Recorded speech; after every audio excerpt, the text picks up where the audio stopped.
divas tēzes, kas šeit netika atspoguļotas, bet, manuprāt, ir pamatprincipu lietas un saistās ar tiem pirmiem diviem jautājumiem par to, cik daudz valsts pārdala nodokļos no kopējās naudas masas, no iekšzemes koprodukta. Jā. Un tur ir ļoti precīzi uzsvērts, ka naudas pārdales apjomam nekādā gadījumā nevajadzētu paaugstināties, ir jāsaglabā zem 30% no iekšzemes koprodukta pārdalāmā naudas masa nodokļos. Tātad zemi nodokļi?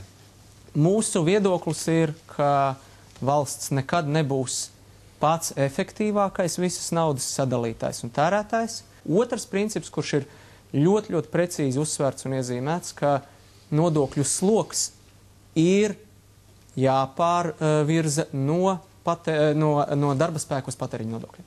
Zemi nodokļi, kas veicina eksportu, pievienot vērtības pakalpojumu ražošanas attīstību, un tas ir tikai tas, kas strateģiski nodrošinās šo te ilgtermiņu ilgspēju. Man radās iespējas, ka programma ir uzrakstīta tā, varam arī šitā. Pārsvarā, diemžēl, mēs visu laiku tikai runājam par fiskālajiem ieņēmumiem, un tas ir mūsu a priori jautājums un vienīgais un svarīgais, un mēs nemaz nerunājam par ekonomikas sildīšanu un par reālu ekonomikas atveseļošanu. Caur ko jūs redzētu ekonomikas sildīšanu nodokļu politikā? Igaunijas piemērs, 90. gadu beigas, ģeniāla nodokļu reforma. Ja mēs varam tikai viņus apskaust un paskatīsimies Maltas un Respektīvi, ģenialitāte caur to, ka nomet vispār uz nulli? Respektīvi, ka nomet uz nulli reinvestēto peļņu. Jā, Drosme. Malta, Kipra ideāli varianti, kā piemērs, kur Latvijas nodokļu sistēma varētu padomāt par to saucamo, kā profesionāli saka, pasīvo ienākumu caurplūsmu, kas nozīmē dividendžu, procentu maksājumu, autora atlīdzības, citiem vārdiem sakot, Latvija kā starptautiskā biznesa bāze platforma. Mums šobrīd Latvijā ir zināms, ka Gini indeks ir, diemžēl, pa pēdējiem 15 gadiem tikai audzis. Tas nozīmē nošķirtības starp mazāk ienākumu grupām un lielo ienākumu grupām vidusslāņu veidošanās īstenībā nav līdz šim pietiekami izdevusies. Tāpēc mēs arī ar pārliecību redzam, ka pareizā atbilde ir patēriņa preču vienlīdzīga aplikšana ar nodokļiem, mērtiecīga mazo ieņēmumu grupu piefinansēšana un tādējādi kopējā ieņēmuma bāzes nodrošināšana.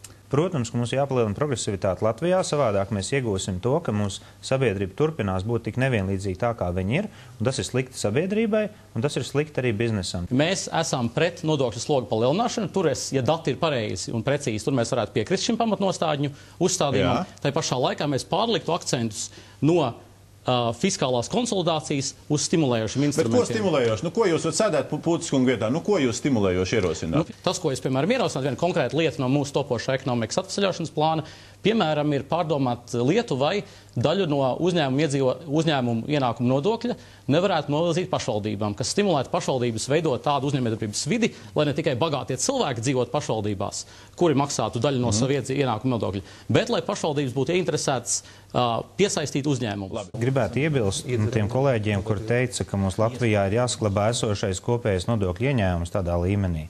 Pret iekšzemes koproduktu. Kāpēc?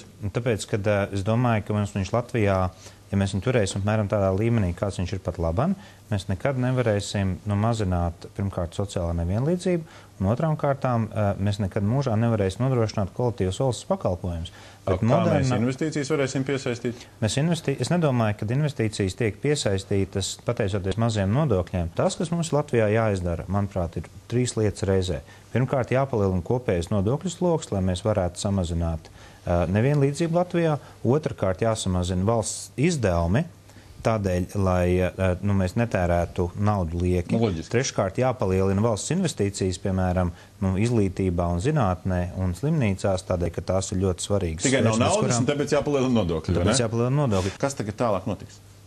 Es domāju, šodien esam ļoti labā debatē bijuši, un viņi ir parādījusi dažādību viedokļos.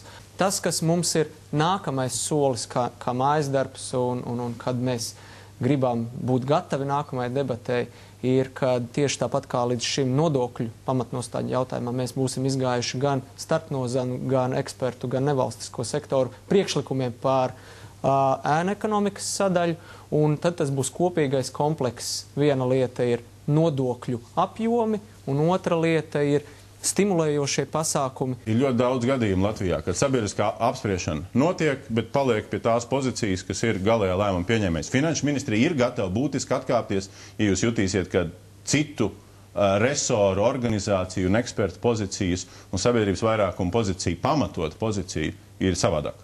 Mēs esam gatavi debatēt pēc būtības, kas ļauj mums nonākt pie galvenajiem 2 mērķiem.